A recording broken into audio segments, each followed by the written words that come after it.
அஸ்ஸலாமு அலைக்கும் வரஹ்மத்துல்லாஹி வபரகாத்து. அதாவது பொறுமையாக இருத்தல் பற்றி நபி ஸல்லல்லாஹு அலைஹி வஸல்லம் சொன்ன விஷயங்கள் என்ன? நம்ம பொறுமைன்னு சொல்கிறோம், ஆனால் பொறுமை பற்றி நிறைய ஹதீஸ் இருக்குது.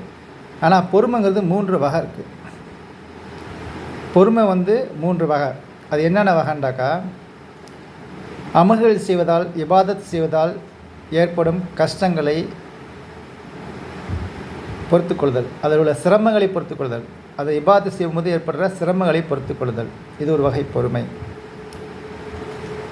பாவம் செய்யாமல் இருப்பதால் ஏற்படுகின்ற கஷ்டங்களை பொறுத்துக்கொள்ளுதல். 3வது காரியம் என்னென்னா, மற்றவர்கள் வெறுக்கத்தக்க செயலை நமக்கு திணிக்கும் பொழுது மற்றவர்களால் ஏற்படக்கூடிய அந்த சிரமங்களை பொறுத்துக்கொள்ளுதல். இதான் பொறுமையின் 3 வகை. ஆனால் அதே போல் உண்மையின் 3 வகை இருக்குது. உண்மை பேசுவது இருக்குல்ல, அதில் 3 வகை இருக்குது. அது என்னண்டாக்கா, உண்மை சொல்லில் உண்மையாக இருத்தல், அதாவது பொய் சொல்லாமல் இருத்தல். செயலில் உண்மையாக இருத்தல், அதாவது ஒரு விஷயத்தை நம்ம செஞ்சிட்டோமோ, அதாவது ஹலாலான அனுமதிக்கப்பட்ட ஒரு விஷயத்தை செய்யும் பொழுது தொடர்ச்சியாக அதை செய்தல்.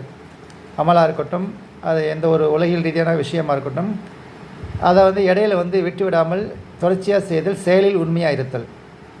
அடுத்தது நியத்தில் உண்மையாக இருத்தல். ஒரு விஷயத்தை ஹலாலான ஒரு விஷயத்தை செய்கிற நியத்து வச்சுட்டு அதை அந்த காரியத்தை செய்து முடிக்கும் வரை அதில் உறுதியாக இஸ்திகாமத்தாக இருத்தல். ஆகையால் சொல்லில், செயலில், நியத்தில் உண்மை 3 வகை இருக்குது. அஸ்ஸலாமு அலைக்கும் வரஹ்மத்துல்லாஹி வபரகாத்து.